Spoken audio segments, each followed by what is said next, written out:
हाँ जी, good morning. बैठो भाई फटाफट, बाहर मत घुमा करो इतने। क्या बढ़ा दिया था लास्ट तक?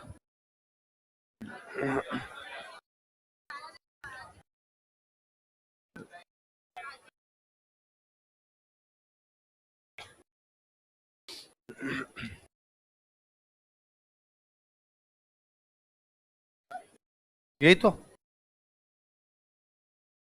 यही तो है, यही तो है। हाँ तो यही तो पढ़ रहा हूँ। सही, दोनों में इकोनॉमी राजस्थान दोनों इसी में बना रखी है। बढ़िया है, वेरी गुड। मैं तो खुद ही ऐसे करता था। दो रजिस्टर क्यों लाने, एक ही लाए। एक में एक तरफ इकोनॉमी लिख ली, एक तरफ राजस्थान लिख ली, खत्म हो जाएगा, दूसरा लगा लेंगे। बढ़िया ना, ये सबसे अच्छा तरीका है। ये तो तुम जो दो दो तीन तीन रजिस्टर लाते हो तो मुझे तो बड़ा अजीब ही लगता है। तो क्या है, स्कूल के टावरों की तरह रजिस्टर उठा उठा के लाते हो। चलो बताओ, देखे इतिहास को जानने की कितने स्रोत है? तीन स्रोत है। कौन कौन से? पुरातात्विक, साहित्यिक और। अच्छा, पुरातात्विक के अंदर हम पहला कौन सा पढ़ रहे थे? उत्खनित पुरावशेष। और हम कहते हैं कि भारत में पुरातत्व की शुरुआत किसने की? और राजस्थान में कौन करता है? और आपने पढ़ रहे थे कि कुछ लोगों ने अलग अलग जगह पे उत्खनन किए थे। वो लोग कौन कौन थे? वीरेंद्रनाथ मिश्र, डी.आर. भंडारकर, रतन चंद्र अग्रवाल, बी.बी. लाल, ललित पांडे, जीवन सिंह। कौन कौन सी जगह के उत्खनन हुए? बागोर, कालीबंगा, बेराठ, नगरी, नोह। क्या क्या मिला उनको वहां से? पाषाण उपकरण, धातु उपकरण, आभूषण और मृदमा। अभिलेखों का अध्ययन क्या कहलाता है? राजस्थान का प्राचीनतम अभिलेख कब का है वो? कौन से वीर निर्माण संवत का? उसके अनुसार माध्यमिक का एक किसको मिला था? हीराचंद ओझा को। कब मिला था? कौन से मंदिर से? गोसुंडी अभिलेख कब का है? दूसरी शताब्दी ईसा पूर्व। किसकी जानकारी देता है? भागवत धर्म या वैष्णव धर्म। कौन सी पूजा की? कौन से वंश की? कौन से राजा की? कौन से यज्ञ की? अश्वमेध यज्ञ की जानकारी देता है। अच्छा, उसके बाद में आगे हम पढ़ रहे थे आपका बसंतगढ़। वो कब का है? कौन से राजा का? वर्मलात। कौन से वंश का है? चावड़ा। उसके टाइम आबू का सामंत कौन है? तो कौन सी व्यवस्था की जानकारी होगी? सामंती व्यवस्था की। ऐसे अभिलेख जिनमें राजाओं की प्रशंसा होती है। तो कौन सी प्रशस्ति पढ़ी थी हमने? कब की है वो? कहां पे लगी हुई है? चित्तौड़गढ़ के विजय स्तंभ पर लगी हुई है। किसने लिखी थी? अत्रि भट्ट और महेश भट्ट। कौन से राजा के बारे में बताती है? कुंभा की क्या क्या बातें बताती है? उपाधियां और विजय अभियान। फारसी भाषा का पुराना अभिलेख कौन सा है? अजमेर अभिलेख। कब का है? कहां पे लगा हुआ है? 2.5 दिन का झोंपड़ा। और वो बताता है कि पहले ये क्या थी, उसको तोड़ के क्या बनाएगी। साहिबी पीर का अभिलेख कब का है? और वो चित्तौड़ का नाम क्या बताता है? क्या बताता है? खिजरा। आहड़ ताम्रपत्र कब का है? 1206। कहां से कहां तक के राजा? मूलराज से भीमदेव सेकंड। कौन से वंश के राजा है? चालुक्य वंश। कहां के राजा है? गुजरात के। खेरोदा ताम्रपत्र कब का है? कौन से राजा के टाइम का? कुंभा। कुंभा के टाइम में कहां के आसपास के मार्ग? एक लिख लो। क्या क्या बताता है? मार्ग, मुद्रा, धार्मिक। टैक्स के बारे में कौन सा ताम्रपत्र बताता? सीकली ताम्रपत्र कब का है? 1484 का है। अच्छा, उसके बाद में हम आगे बढ़ रहे थे सिक्के। सिक्कों का अध्ययन क्या कहलाता है? अच्छा, आपने को अलग अलग जगह से अलग अलग प्रकार के सिक्के मिले। 6000 सिक्के को कहां से मिलते हैं? नगर से। कौन से जनपद के हैं? किसको मिले थे? 3000 सिक्के कहां से मिलते हैं? रेड से। किस किस के सिक्के हैं वो? मालव, मित्र, अपोलोडोर्स और इंडो सेसेनियन। और बयाना से कितने सिक्के मिलते हैं? बयाना में भी एग्जैक्टली कौन सी जगह से? नगला छेल। कितने सिक्के मिले? 19 सिक्के। ये किसके हैं? गुप्त राजाओं के सिक्के हैं। अच्छा, गुप्तों के सिक्के हमें कई जगह से और से मिलते हैं। बेड, सोयला, मोरोली और अहेड़ा। इन सिक्कों कौन से प्रकार के सिक्के बोलते हैं? हमें मिहिर, भोज, प्रतिहार के सिक्के कई जगह से मिलते हैं। कहां कहां से? मावल देसर, नोहर, पल्लू, नावा, डेगाना। इन सिक्कों क्या कहा जाता है? आदिवारा प्रकार के सिक्के। कौन से? आदिवारा प्रकार के सिक्के कहा जाता है। उसके बाद हम कह रहे थे कि मध्यकाल में अलग अलग सिक्के हो गए। और मध्यकाल में हम कहते हैं कि हमारे जयपुर में कौन से सिक्के थे? मेवाड़ में कौन से थे? या चांदोड़ी? बीकानेर में, और जोधपुर में, कोटा में, बूंदी में, जैसलमेर में, आपके अलवर में और धौलपुर में।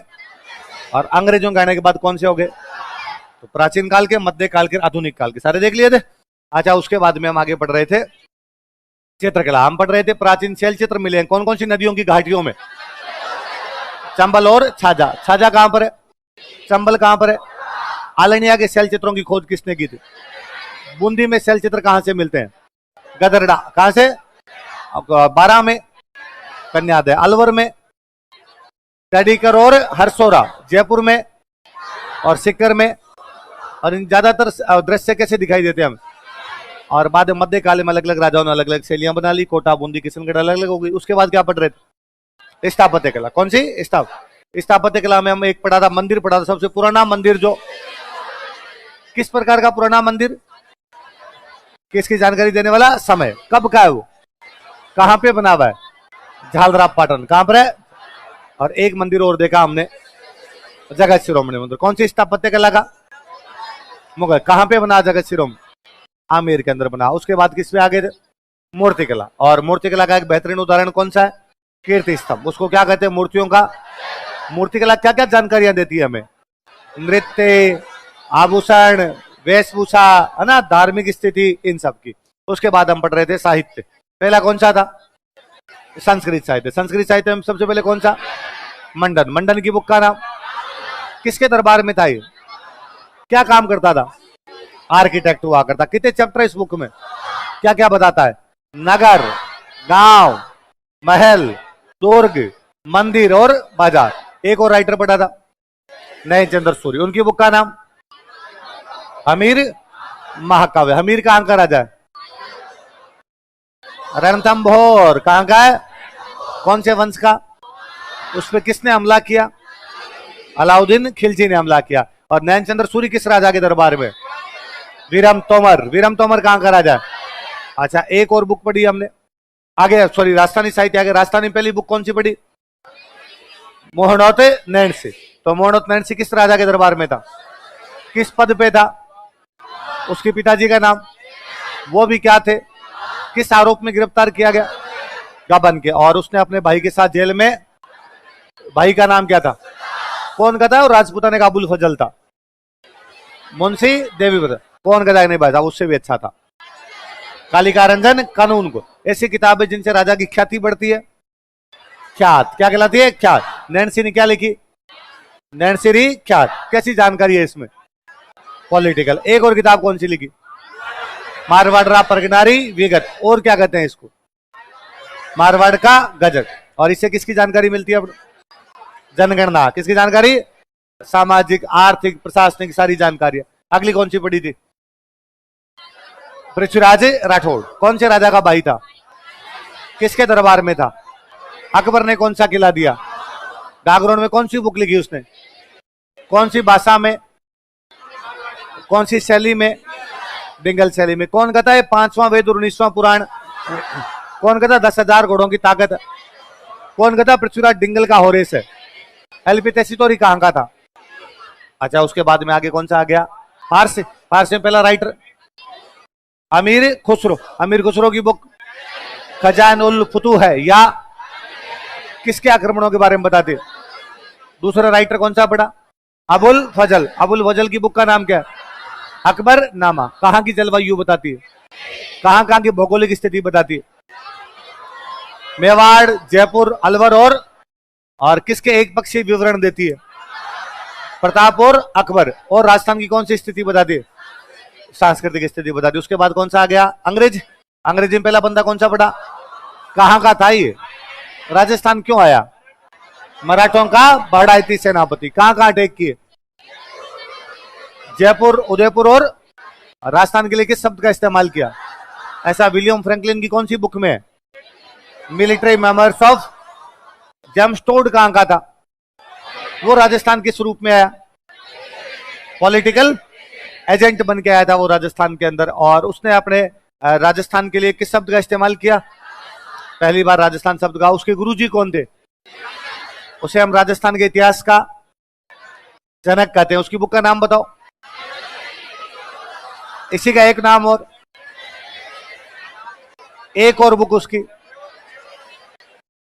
अच्छा, उसके बाद में अपने आगे पूरा लेखिए। जहां पर रखे जाते हैं डॉक्यूमेंट उसको क्या बोलते हैं? अभिलेखागार। राजस्थान का राज्य अभिलेखागार कहां पे? अच्छा, बीकानेर में एक कलेक्शन और है, प्राइवेट कलेक्शन, वो कौन सा है? अगरचंद नाहटा। कौन सा है? अच्छा, राजस्थानी शोध संस्थान कहां पर है?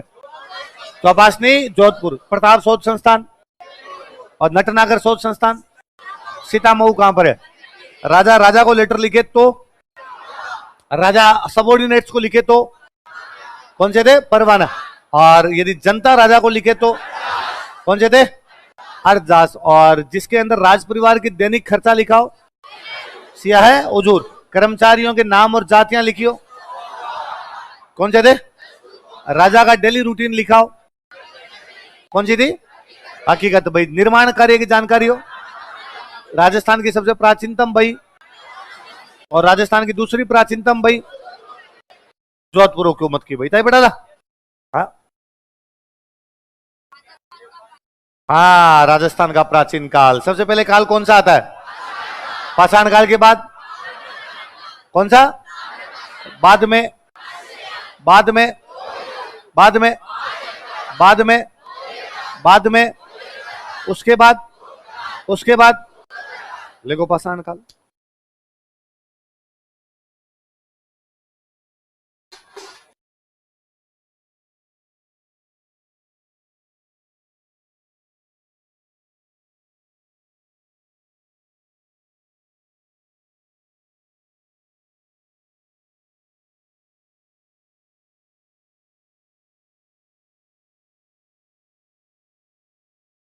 लिख लो पाषाण काल।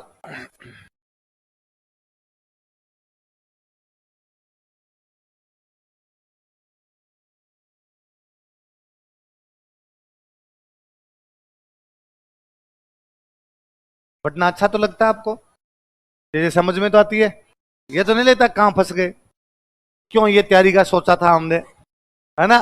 कई हम क्या आ तो जाते हैं जोश जोश के अंदर, फिर थोड़े दिन में लगता है कि यार दुनिया पितल दी है, कोई लेना देना, ऐसा नहीं लगता? हाँ भाई, यूं अच्छा लगना चाहिए। कोई भी काम के अंदर जब तक आप इंजॉय नहीं कर पाएंगे तब तक उस काम को अच्छे ढंग से, और जब किसी को काम में इंजॉय आने लग जाता है ना तो उसको अच्छा लगता है। जैसे मैं मेरा हमेशा सोचता हूँ कि मैं जब स्प्रिंग बोर्ड में आया तो मेरा डेली जी करता कि एक भी दिन छुट्टी ना हो। कि छुट्टी क्यों करते हैं सर, छुट्टी क्यों की जाए? अपने को चल 3 बजे क्लास लगती, मैं 2 बजे आके बैठ जाता कि यार घर क्या करते हैं बेटे, अकेला कोई नहीं। एक मेरे रूममेट वो मेरे को हंसते कह रहे पहले जाके क्या करेंगे? अरे वो बैठ जाएंगे वहां पढ़ेंगे अपने जाके। तो वो रिसेप्शन पे एक मैम बैठा करते, उन्होंने बाद में रोक लगाई मेरे पे कि नहीं तुम 2 बजे नहीं आओगे, क्योंकि तुम 2 बजे आगे ऐसी चला लेते हो। मैं को चलो ऐसी नहीं चलाएंगे, बिना ऐसी के आके बैठ जाएंगे। दो तो बैठने दोगे? यहाँ तो आके बैठ जाया करो। तो बाद में वो आके बैठने देते थे, फिर 2 की जगह 2.5 आने शुरू हो गए। पर मेरे को यूं कभी नहीं लगा कि आज मैं कोचिंग बंक कर लूं। कॉलेज में पढ़ते थे कई बार जी करता था मरने देते, स्कूल में भी खूब बार जी करता था डंडे ही तो मारेंगे, खा लेंगे कल। आज जाएंगे नहीं। दिमाग में नए नए आइडिया भी सोच लिया करते थे कि कल सर पूछेंगे क्यों नहीं आया, तो मेरे एक साथ दोस्त था वो तो प्लास्टर करवा के आ जाता कि लग गई थी, लगी भी आई नहीं। कई बार वो ऐसे बहाने करता कि सुनाई नहीं दे रहा। सर कहते क्यों नहीं आ रहा? क्यों नहीं आया था कल? अरे आया क्यों नहीं था? तो लिख के दिखाता कान में सुनाई नहीं दे रहा है। तो इसलिए कल डॉक्टर के पास गया था, झूठी पर्चियां लेके आ जाता डॉक्टर की कि ये लो पर्ची है मेरे पास, देख लो दवाई ले रहा हूं मैं। तो आपको ऐसा नहीं लगना चाहिए कि आपको यूं फील नहीं आए कि आप क्लास आओ और क्लास में आके आपको अच्छा नहीं लगे। उल्टा अच्छा लगता ही है, क्योंकि इस तैयारी में ना हम नई नई चीजें सीखते हैं। और उसमें आपके द्वारा इकोनॉमी जैसा सब्जेक्ट चले, है ना? इकोनॉमी तो इतने यूं दिमाग के तंतु खोलती है कि अपने पहले कुछ अलग ही सोच रहे थे, अब अपने लगता है हालात बदल गए, जज्बात बदल गए, लगता है ना ऐसे। और इकोनॉमी जैसा सब्जेक्ट यूं समझ में आने लग जाए अपने तो सबसे अच्छा लगता है। और फिर है ना, आप थोड़े दिन 10 एक दिन और पढ़ लो, फिर जब इकोनॉमी की थोड़ी समझ डेवलप हो जाएगी, अपने अड़ोस पड़ोस में जो उसको पकड़ पकड़ के पढ़ाना, पढ़ाने से चीजें ज्यादा याद होती है ना? एक आपको अच्छा लगता है हमेशा। फिर क्या किसी को पढ़ाते हैं तो दिमाग अपना खुद सोचता है कि ऐसा क्यों है। ये तो क्या सर ने पढ़ाया अपने सीधा सीधा कर लिया। एक आप किसी को बताते हो वो वापस क्रॉस क्वेश्चन पूछ लेता है, ऐसा क्यों? सुन लेता है ये तो मैंने नहीं सोचा था। तो आपका दिमाग सोचेगा, और दिमाग जब खुद सोचने लग जाएगा इन चीजों की याद हो जाएगी। इकोनॉमी याद करने की है ही नहीं, इकोनॉमी सोचने का सब्जेक्ट है। इसमें सोचा जाए कि यार महंगाई बढ़ गई तो क्या फर्क पड़ेगा, महंगाई कम हो गई तो क्या फर्क पड़ेगा, महंगाई बढ़ गई तो बैंक क्या करेगी, महंगाई घट गई तो बैंक क्या करेगी, महंगाई बढ़ गई तो आरबीआई क्या करेगी, महंगाई घट गई तो आरबीआई क्या करेगी, लोन सस्ते हो गए इसका मतलब क्या है, लोन महंगे हो गए इसका मतलब क्या है, आरबीआई ने रेट बढ़ा दी इसका मतलब क्या है, आरबीआई ने रेट घटा दी इसका मतलब क्या है, सरकार ने आरबीआई को कहा कि कम कर दो रेट इसका मतलब क्या है, सरकार ने कहा रेट बढ़ा दो इसका मतलब क्या है। फिर अखबार समझ में आएगा आपकी, इकोनॉमी वाली चीजें समझ में आएगी, तो थोड़ा इंटरेस्ट लेके पढ़ना इकोनॉमी का ना। पाषाण काल, पाषाण काल का मतलब मैंने बताया था, जब पत्थरों के सामान मिल रहे हैं वो कौन सा काल है, पाषाण काल। एक अंग्रेज बंदा था अपने, उसका नाम था सीए हैकेट। क्या नाम था, उसको अपने पत्थर की कुल्हाड़ियां मिलती है, पत्थर की क्या मिलती है, हाथ में लेके चलाई जाने वाली कुल्हाड़ी, इसलिए हिंदी में क्या बोलते हैं, हिंदी वाला शब्द इंग्लिश वाला ज्यादा अच्छे से याद होगा आपके, हैंड एक्स। क्या बोलते हैं, हैंड मतलब हाथ, एक्स का मतलब कुल्हाड़ी, तो हैंड एक्स मिलती है दो जगह से, एक तो उसको अपने जयपुर से मिलती है, और एक बूंदी में जगह पड़ती है इंद्रगढ़। कौन सी जगह, तो हैंड एक्स कहां कहां से मिली उसको बताओ, देखिए जयपुर और इंद्रगढ़। किसको मिली हैंड एक्स, ये 1870 की बात है। कब की बात है, तो सबसे पहले कोई पाषाण काल की चीज अपने राजस्थान में किसी बंदे को मिली थी, तो वो बंदा कौन था, कब मिली उसको, कहां कहां से मिली, इंद्रगढ़ कहां पड़ता है, बूंदी, क्या मिली, हस्त कुठार, पत्थर की कुल्हाड़ी, हाथ हाथ में पकड़ के चले जाने वाली कुल्हाड़ी। शायद ऐसी कोई कुल्हाड़ी उसने बनाई होगी कि मोटा जानवर मार के लेके आ गया, काट के टाबरों को देता होगा, अगला तू टांग ले ले, तू कान ले ले, खाते होंगे और तो क्या करते होंगे। लिखो 1870 ईस्वी में, इन 1870 एडी, 1870 ईस्वी में, इन 1870 एडी, सी ए हैकेट को, सी ए हैकेट, सी ए हैकेट को जयपुर तथा इंद्रगढ़ से हस्त कुठार प्राप्त हुई थी। Found handaxes from Jaipur and Indragarh, found handaxes from Jaipur and Indragarh, Jaipur तथा इंद्रगढ़ से हस्त कुठार प्राप्त हुई थी। Found handaxes from Jaipur and Indragarh, Jaipur तथा इंद्रगढ़ से हस्त कुठार प्राप्त हुई थी। Found handaxes from Jaipur and Indragarh, Jaipur तथा इंद्रगढ़ से हस्त कुठार प्राप्त हुई थी। क्या प्राप्त हुई थी, किसको, सी हैकेट को। कहां कहां से, क्या मिली, पत्थर की कुल्हाड़ियां मिली है ना। ऐसी कुछ चीजें, एक बंदा और था उसका नाम था सेटनकार। क्या नाम था, सेटनकार को ऐसी कुछ चीजें मिलती है झालावाड़ से। कहां से मिलती है उसको, जैसे पत्थर की कुछ उपकरण, पत्थर के हथियार टाइप की कुछ चीजें झालावाड़ से मिली। ऐसा एक बंदा और था उसका नाम था बी आलचीन। क्या नाम था बंदे का, और बी आलचीन को ऐसी कुछ चीजें मिलती है जालोर। कहां से मिलती है, तो सेटनकार को तो चीजें कहां से मिली, और बी आलचीन को कहां से मिली। लिखो, सेटनकार को ऐसी वस्तुएं झालावाड़ से प्राप्त हुई। Seton Karr collected such things from Jhalawar, Seton Karr को ऐसी वस्तुएं झालावाड़ से प्राप्त हुई। Seton Karr collected such things from Jhalawar, Seton Karr को ऐसी वस्तुएं झालावाड़ से प्राप्त हुई। Seton Karr collected such things from Jhalawar,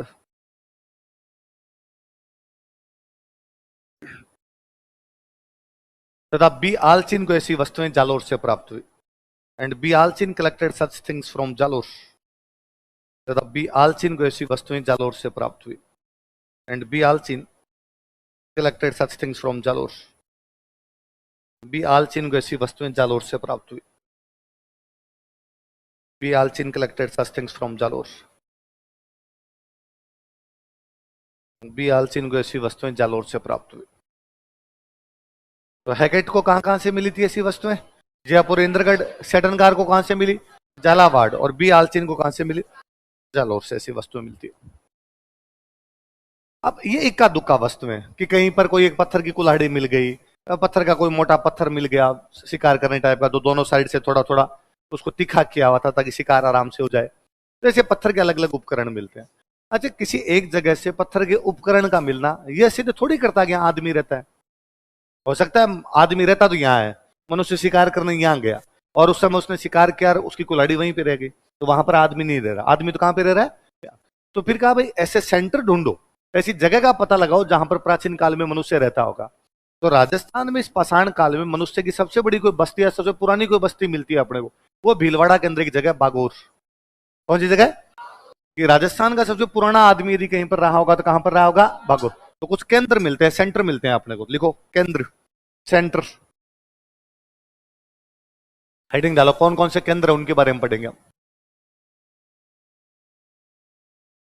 centre, केंद्र, एक नंबर लगा लिखो बागोर।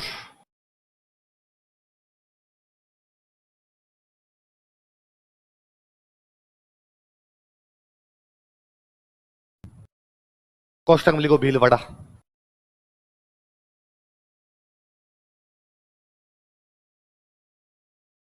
बागोर कहां पर है? भीलवाड़ा। अपने ये मानते हैं कि हमारी पुरानी जो सभ्यताएं है ना, ये उनका पालना है। क्या प्राचीन सभ्यताओं का पालना समझते हो क्या? बच्चों को झुलाते हैं, इंडो, बच्चों का इंडा होता है पालना। तो हमारे बच्चे सबसे पहले कहीं पर झूले होंगे, पालना झूले होंगे, तो वो जगह कौन सी है? तो राजस्थान का प्राचीन सभ्यताओं का पालना किसको कहा जाता है? क्रेडल। इंग्लिश में क्या बोलते हैं? इसलिए बच्चों के हॉस्पिटल के नाम है क्रेडल हॉस्पिटल। लिखो, बागोर में लिखो। इसे राजस्थान की प्राचीन सभ्यताओं का पालना कहा जाता है। It is called is cradle of ancient civilisation of Rajasthan. इसे राजस्थान की प्राचीन सभ्यताओं का पालना कहा जाता है। It is called is cradle of ancient civilisation of Rajasthan. Rajasthan की प्राचीन सभ्यताओं का पालना कहा जाता है। It is called is cradle of ancient civilisation of Rajasthan. Rajasthan की प्राचीन सभ्यताओं का क्या कहा जाता है? पालना कहा जाता है। शुरुआत का मनुष्य जब कभी भी कहीं भी रहा था वो नदियों के पास रहा। किसके पास रहा? भाई बेसिक नीड क्या होती है? खाना और पीना। तो पीना कहां से मिलेगा? नदियों से पानी मिल जाएगा। तो ये बागोर जिस नदी के किनारे, उस नदी का नाम है कोठारी। लिख लो, यह कोठारी नदी के किनारे स्थित है। It is located near river Kothari. यह कोठारी नदी के किनारे स्थित है। It is located near river Kothari.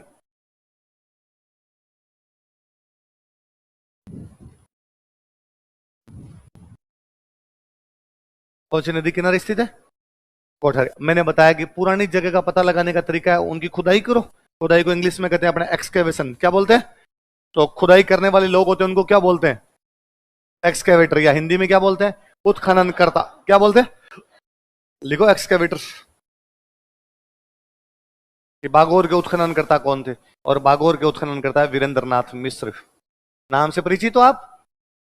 बस, तो इसीलिए वो चैप्टर पढ़ाया था ताकि थोड़े थोड़े नाम अपने पहले से समझ में आए हुए रहे।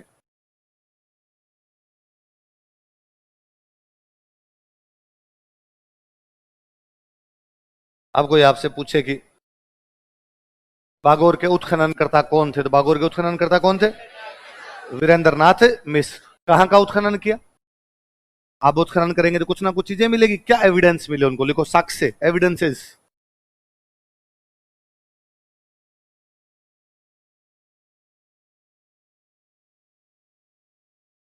किस किस चीज के एविडेंस मिलते हैं उनको? कौन से काल का है ये बताओ। देखिए बागोर पाषाण काल, इसका मतलब पत्थर की चीजें मिलेगी। अब पत्थर के हथियार मिले, एक मोटे हथियार होते हैं, एक छोटे छोटे हथियार होते हैं। यहां पे छोटे छोटे मिले, कैसे मिले? लिखो लघु पाषाण उपकरण। लघु पाषाण उपकरण इंग्लिश में कहते हैं माइक्रोलिथ। माइक्रो का मतलब छोटे और लिथ का मतलब होता है पत्थर। माइक्रोलिथ, लघु पाषाण उपकरण। अब मुझे बताओ पत्थरों का प्रयोग क्यों करता था? शिकार। क्यों करता था? तो पत्थर पत्थर अपने पास रखता शिकार करने के लिए। शिकार करने के लिए कहां जाएगा? जंगल। जंगल में दोनों प्रकार के जानवर रहते थे उस टाइम, शाकाहारी जानवर भी और मांसाहारी। भाई ये बकरी, भेड़, गाय, भैंस, ये भी जंगल में ही रहते। और शेर, चीता, तेंदुआ, बाघ, जो मांसाहारी जानवर है वो भी कहां पर रहते? जंगल। मनुष्य को यह पता चल गया था कि जानवर उस पर कभी भी हमला कर सकते हैं, इसलिए वो जहां पर भी अपनी चट्टानों वट्टानों के अंदर रहता वहां पर पत्थर वत्थर इकट्ठे करके रखता, कि शिकार में भी काम आ जाएंगे, और कभी मान लो जानवर अपनी तरफ आ जाए हमला करने के लिए तो अपने मार के भगा देंगे उनको यहां से। कभी ऐसा हुआ होगा कि किसी बकरी के पीछे तेंदुआ दौड़ा है? किसके पीछे कौन दौड़ा है? बकरी के पीछे तेंदुआ दौड़ा है। कोई शाकाहारी जानवर के पीछे मांसाहारी जानवर दौड़ा है। अब वो जानवर भागते हुए मनुष्यों की बस्ती की तरफ आए होंगे। मनुष्य को जब पता चला अरे जानवर आ रहे, जानवर, उसको बाटे लेके खड़ा हुआ वो सामने, और उसने पत्थर मारे, पत्थर मारे, तेंदुआ भाग गया, बकरी रुक गई। लगा ये ठीक है, कल अपने को शिकार पर जाने की आवश्यकता, उसने कहा मान दो, पशुओं को पालने लग गया। क्या करने लग गया? धीरे धीरे उसके समझ में आया कि मुझे सारे पशुओं का शिकार करने की आवश्यकता, कुछ को मैं अपने पास भी रख सकता हूं और इनको मैं खा सकता हूं। तो उसने 5-7 इकट्ठे कर लिए, 5-7 दिन कहीं भी जाने की आवश्यकता, बारिश आ रही है, भाई साहब कौन जाए, चट्टान से बाहर निकल गए, पड़ा है, लो लाओ रे, काटो इसको यहाँ पे। तो पशुपालन करना शुरू कर दिया। क्या करना शुरू कर दिया? 2 नंबर लिखो, पशुपालन। इंग्लिश में लिखो domestication of animals.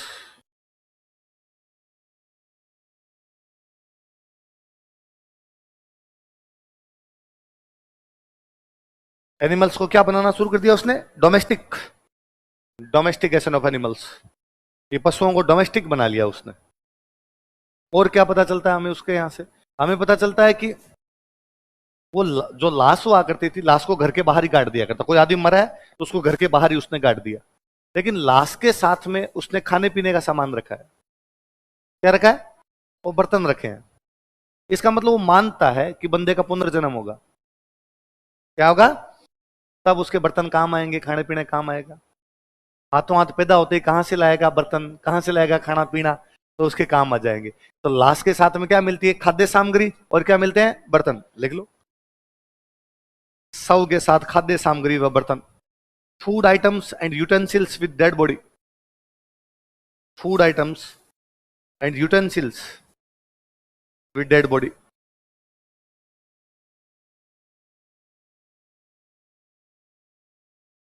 Food items and utensils with dead body. शव के साथ खाद्य सामग्री व बर्तन। क्या क्या मिलते हैं? खाद्य सामग्री व बर्तन। थोड़ा इंटेलिजेंट हुआ तो उसने खेती करना शुरू कर दिया। क्या करना शुरू कर दिया? खेती करना। लिख लो, कृषि, एग्रीकल्चर के एविडेंस मिलते हैं कि ये लोग खेती कर रहे थे यहाँ पे।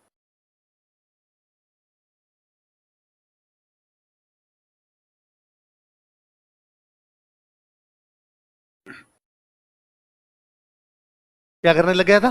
खेती करने लगे। बताओ मनुष्य ने सबसे पहले किस धातु का प्रयोग किया था? तांबा। किसका किया था? इसका मतलब पत्थर वाली सभ्यता में लोग रहते थे, आगे तांबे वाली में भी लोग वहीं बैठे हैं, धीरे धीरे तांबे का प्रयोग करना सीख गए। हमें एक सुई मिलती है तांबे की जिसमें पीछे छेद किया हुआ है। देखो, तांबे की छेद वाली सुई, कॉपर नीडल विद होल।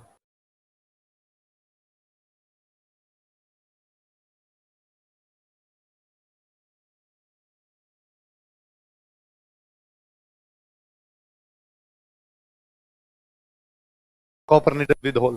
फिर खेती कर रहे तो अच्छी खेती किससे होगी? तांबे से या लोहे से? लोहे से। मैंने बताया था लोहे से बहुत हल नीचे तक चला जाता है, तो धीरे धीरे इनको लोहा। लिखो, लोहे के उपकरण, लोहा उपकरण, आयरन इक्विपमेंट्स।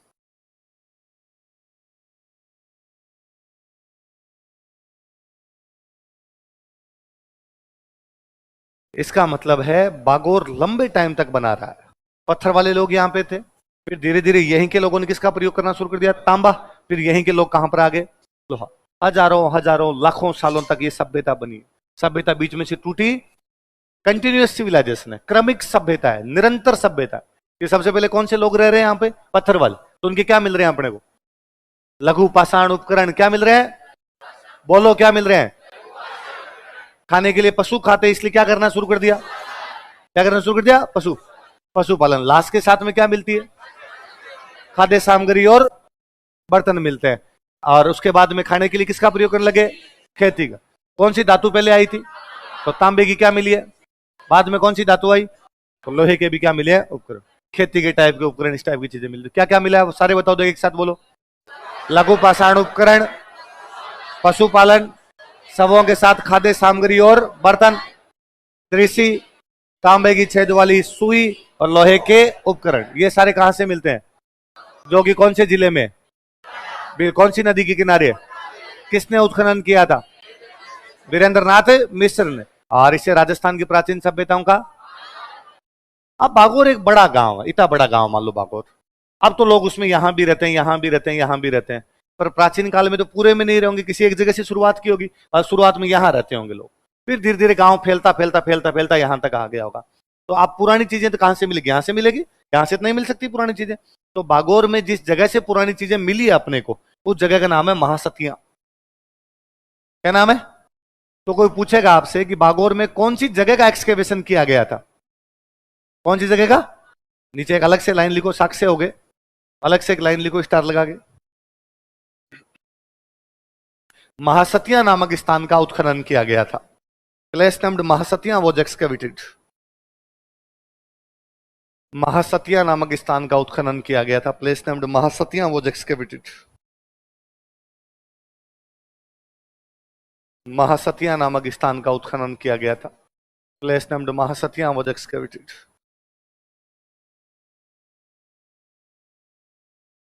कौन सी जगह का उत्खनन किया गया था? बॉक्स में बंद कर लो, ये अच्छा क्वेश्चन है।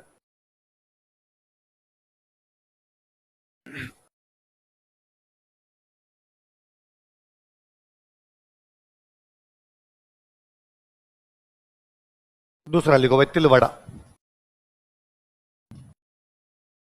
दूसरा सेंटर लिखो, एक भागौर हो गया, अगला सेंटर लिखो तिलवाड़ा।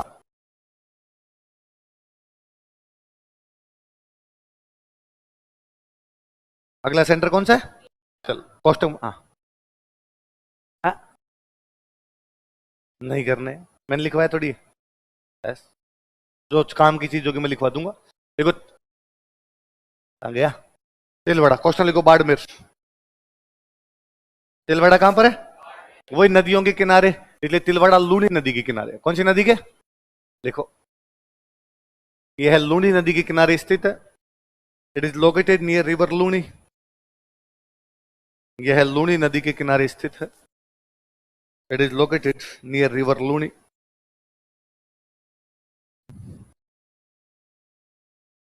कौन सी नदी किनारे स्थित है?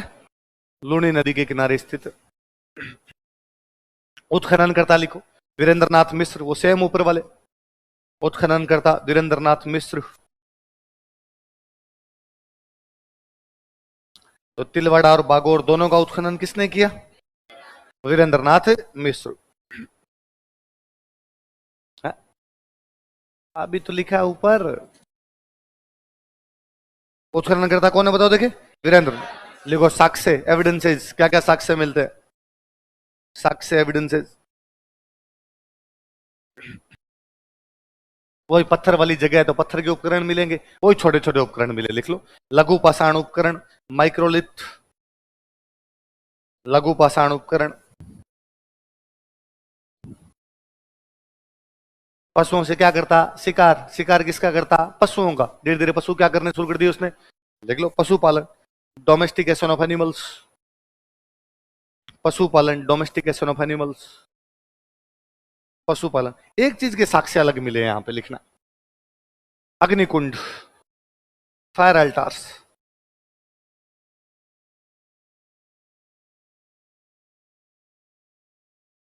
अग्निकुंड, तीसरा लिख लो अग्निकुंड, फायर अल्टार्स। क्या है देखो मैं बताऊं।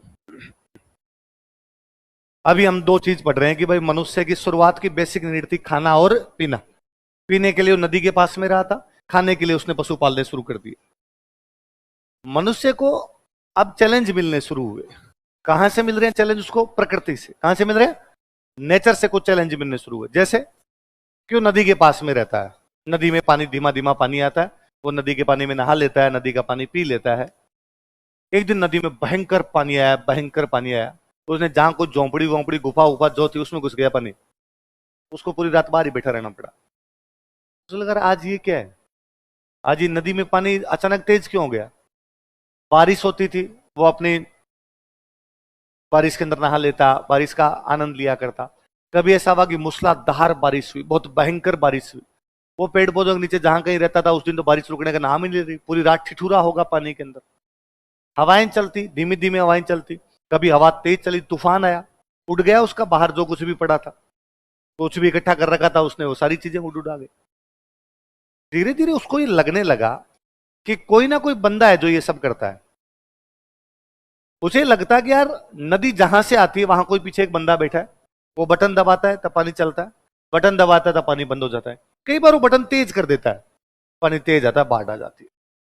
ऊपर एक बंदा बैठा है जो बटन दबाता है, बरसात आती है, बटन बंद करता है, बरसात बंद हो जाती है। कभी बटन तेज कर देता है तब मूसलाधार बारिश होती है। एक बंदा जो हवाएं चलाता है, कभी बटन कम करता है, कभी बटन तेज करता है, कभी बहुत तेज करता है, तूफान आ जाता है। उसने इमेजिन करना शुरू किया कि यार ऐसा आदमी जो पानी को तेज कर दे, पानी को कम कर दे, बरसात को कम कर दे, बरसात को तेज कर दे, बहुत शक्तिशाली है। उसने उसको देवता मान लिया। क्या मान लिया? ऐसा देवता ही कर सकता है, साधारण आदमी की तो बस की बात है। मैं तो नहीं कर सकता पानी को कम तेज, इसका मतलब कौन कर सकता है? देवता। उसने देवताओं के नाम रखने शुरू कर दिए। उसने कहा ये जो ऊपर से पानी बरसा रहा है ये इंद्र है। कौन है? इंद्र। ये जो हवाएं तेज चलाता है इसका नाम मरुत है।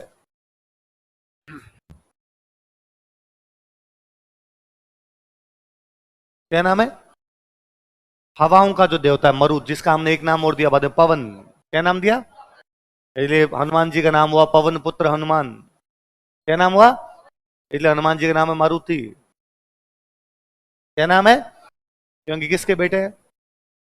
मरुत के बेटे हैं। मरुत हवाओं का देवता है।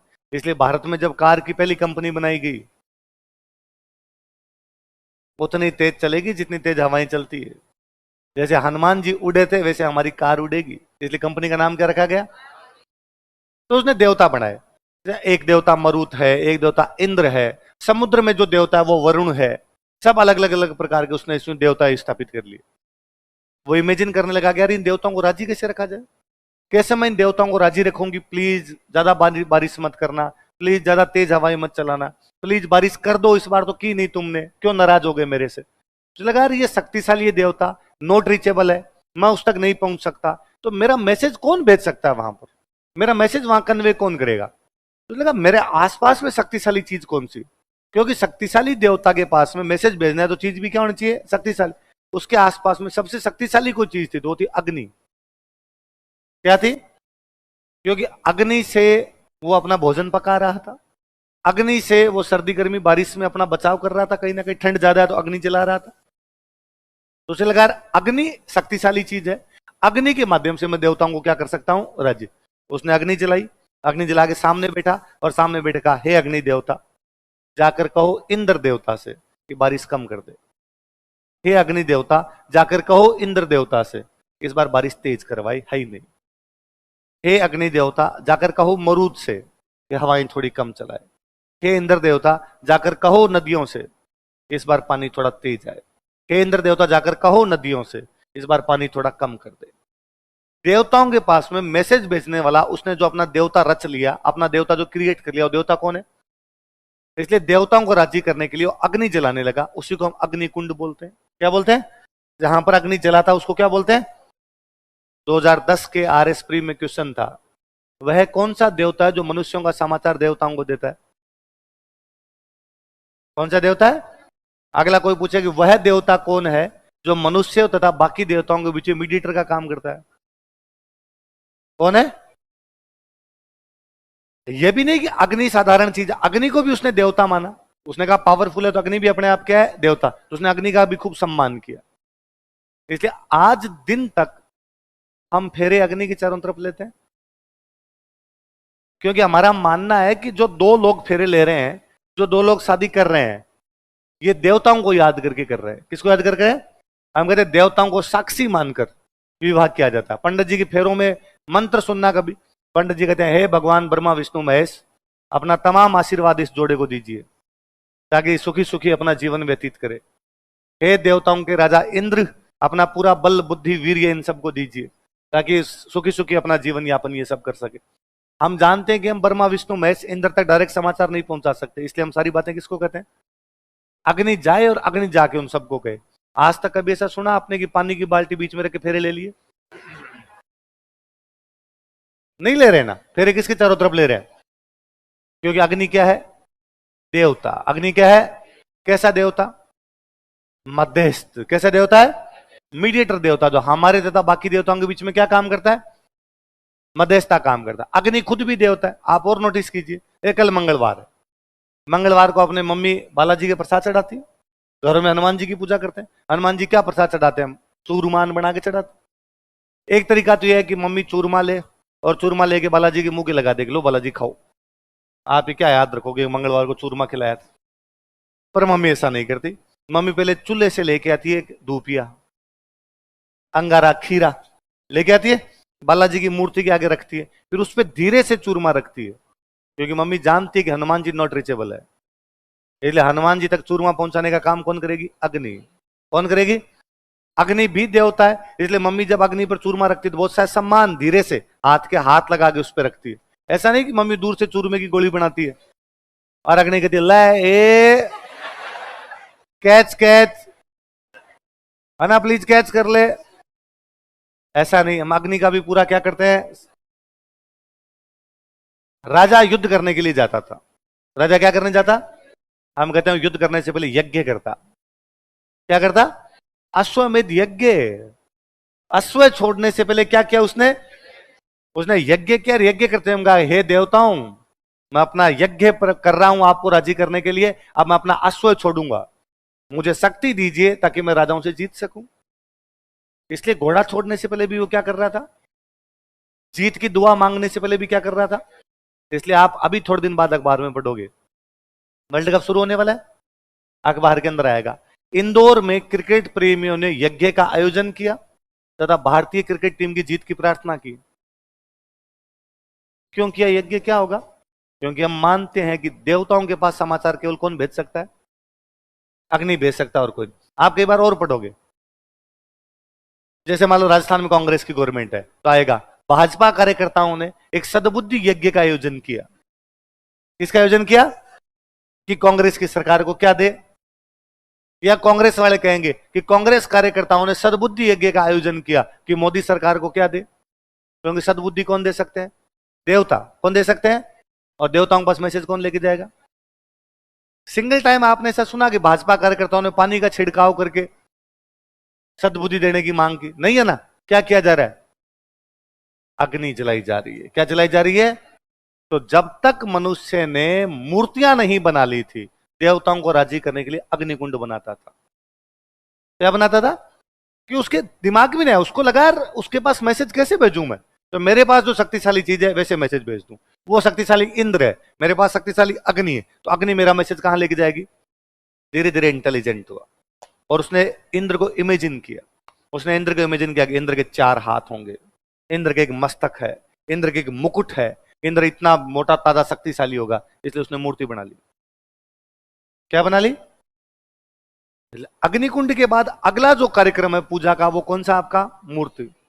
धीरे धीरे और इंटेलिजेंट हुआ और उसने कहा ये मूर्ति कहां कहां लेके घूमूंगा, एक जगह होनी चाहिए जहां पर मूर्ति स्थापित हो। उसने मंदिर बनाए। क्या बनाए? ये क्रोनोलॉजी है। अग्नि, मूर्ति। इसलिए प्राचीन काल में कोई मंदिर नहीं मिल रहा, अग्निकुंड मिल रहे हैं। उसके आगे वाले काल में मूर्तियां मिल रही है, मंदिर फिर नहीं है। बाद के काल में मंदिर मिलने शुरू। क्या मिलने शुरू है? शुरुआत में मंदिर नहीं है, क्योंकि जब रहने के लिए घर नहीं है मंदिर कहां से बना लेगा?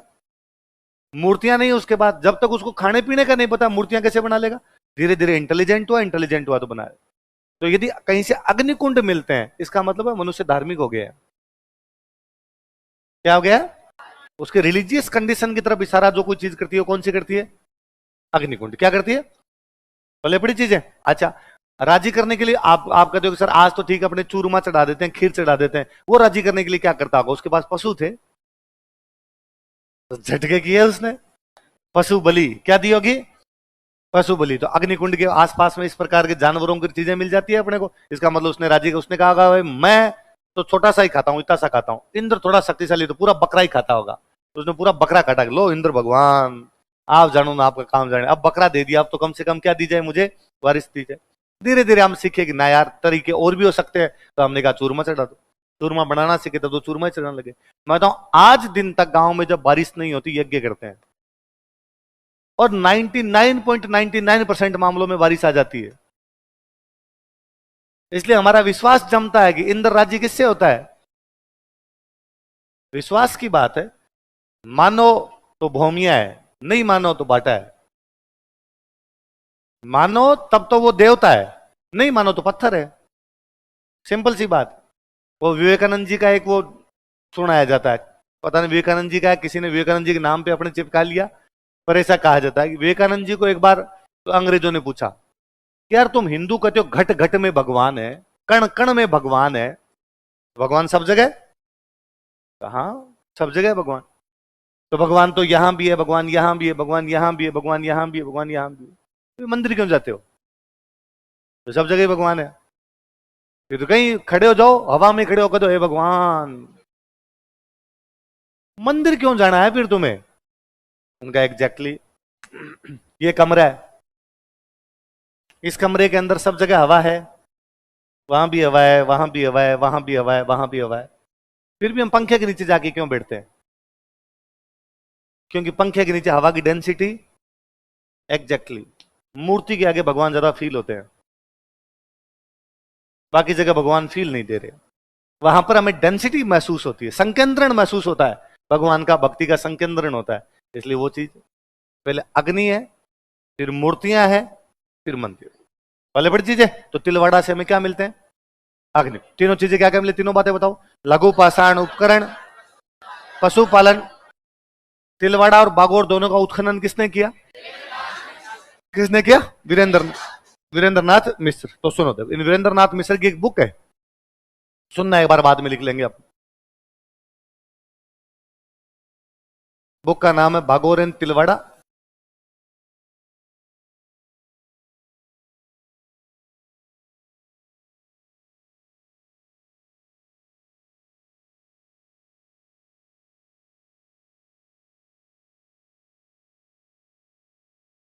पढ़ो एक बार बुक का नाम, फिर अपने पढ़ लेंगे क्या। Bagor and Tilwara, late Mesolithic cultures of north west India. आगे वाला पढ़ो, क्या नाम लिखा हुआ है? Late Mesolithic cultures of north west India. दोबारा पढ़ो, late Mesolithic cultures of north west. North west तो समझ में आ गया, उत्तर पश्चिम, अपने भारत के उत्तर पश्चिम में। हम भारत के कौन सी दिशा के अंदर है? उत्तर पश्चिम दिशा के अंदर हम भारत के अंदर, कि भाई ऊपर वाला और थोड़ा सा पश्चिम का ऐसा लग रहा है, उत्तर पश्चिम में लग रहा है। एक शब्द है इसमें मिजोलिथिक, कौन सा शब्द है?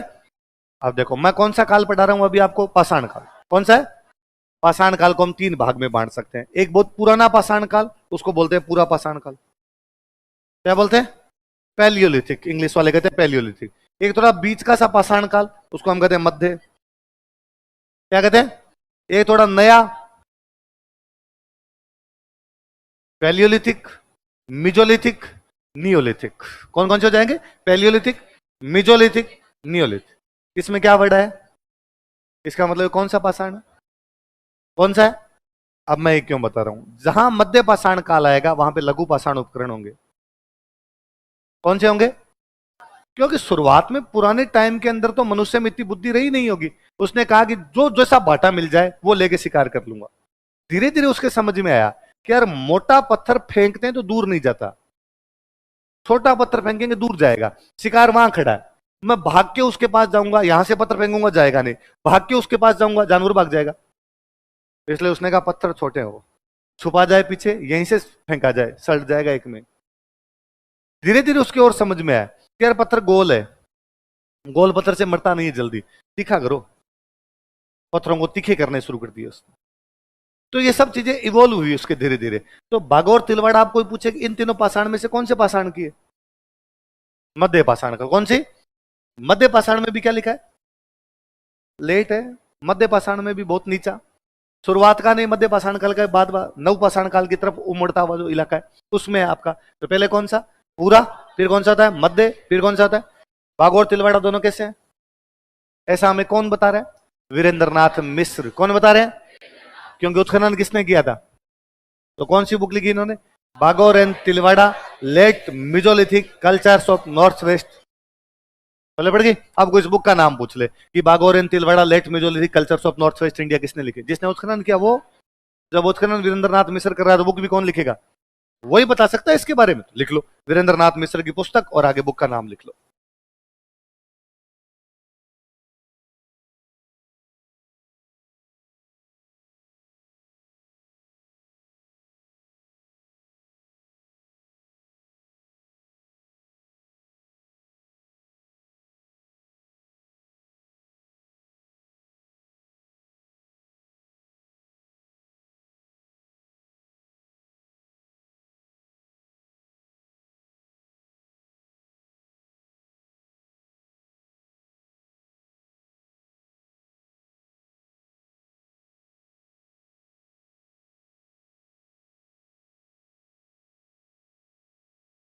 क्या नाम बुक का बताओ देखे। Bagor and Tilwara late Mesolithic cultures of north west India. Culture मतलब सभ्यता है ना। लेट मिजोलिथिक उत्तर मध्यकालीन या मध्य पाषाणकालीन, उत्तर मध्य पाषाणकालीन। कल्चर्स मतलब सभ्यता। कहां कहां की। बागोर और तिलवाड़ा कौन से भारत में। North west. कौन से भारत में। North west. बॉक्स बंद कर लो इसको, अलग से दिखना चाहिए आपको। वीरेंद्र नाथ मिश्र की बुक का नाम क्या है।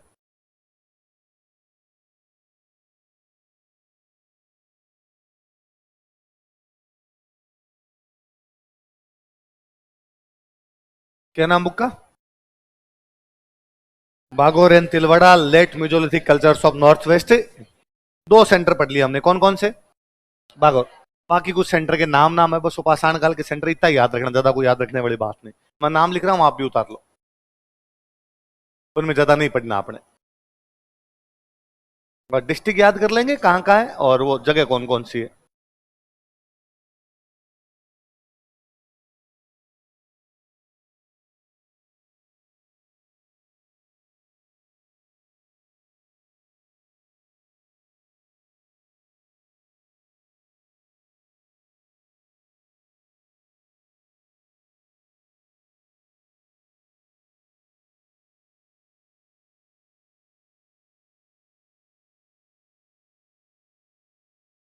मैं उतार रहा हूं, वैसे वैसे लिख लो।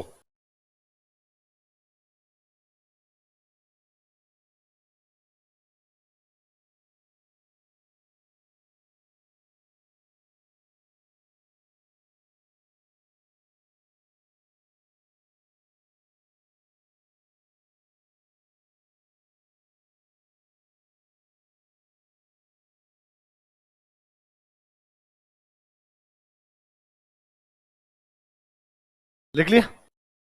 अब इनके डिस्ट्रिक्ट बता देता हूं मैं। पचपदरा लिखो, बाड़मेर। हाँ। पचपदरा बाड़मेर। बूढ़ा पुष्कर अजमेर। बूढ़ा पुष्कर कहां पर है। अजमेर। जायल और डीडवाना नागौर। अरे नहीं बना जिला, बनेगा तब होगा। क्या पता अगली सरकार आगे कैंसिल कर दे। पहले से क्यों सोच के बैठे हो। यूं तो मैं कहता हूं आज के 50 साल बाद एक जिला और बनेगा। सोजत और धनेरी पाली। सोजत और धनेरी पाली। पचपदरा कहां पर है। बाड़मेर। बूढ़ा पुष्कर कहां पर। अजमेर। जायल और डीडवाना कहां पर। और सोजत और धनेरी कहां पर। अब कोई सिंपल कभी क्वेश्चन आएगा, इनमें से कौन सा एक सेंटर पाषाण काल से संबंधित नहीं है। सोजत, धनेरी, डीडवाना, कालीबंगा। कालीबंगा बाद का सेंटर है, वो इस काल का पल्ले पड़ जाएगी चीजें। चलो अब अगला काल पढ़ते हैं अपने। देखो ताम्र पाषाण काल। पत्थर के बाद में तांबे का प्रयोग करने लग गया। पत्थर चल ही रहे थे, तांबा और आ गया, तो काल कौन सा हो गया। ताम्र पाषाण काल। Chalcolithic era.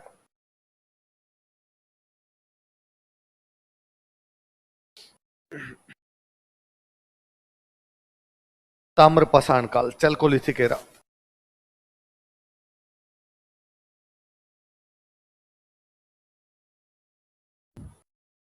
ताम्र पाषाण काल कौन सा काल है। मनुष्य थोड़ा इंटेलिजेंट हुआ तो उसे समझ में आया कि यार कुछ नदियां ऐसी है जो 12 महीने चलती है, कुछ नदियां ऐसी है जो 2 महीने चली फिर बंद हो गई, बरसात आई तब चली फिर बंद हो गई। तो उसे लगा यार ऐसी नदी के पास में रहने का क्या मतलब है जो बरसात के टाइम में चलती है और बाद में मानो पैसा मर जाता हूं यार। तो उसने ऐसी नदियां ढूंढी जो 12 महीने चलती है। 12 महीने चलने वाली अपने राजस्थान में कोई नदी है तो वो है बनास।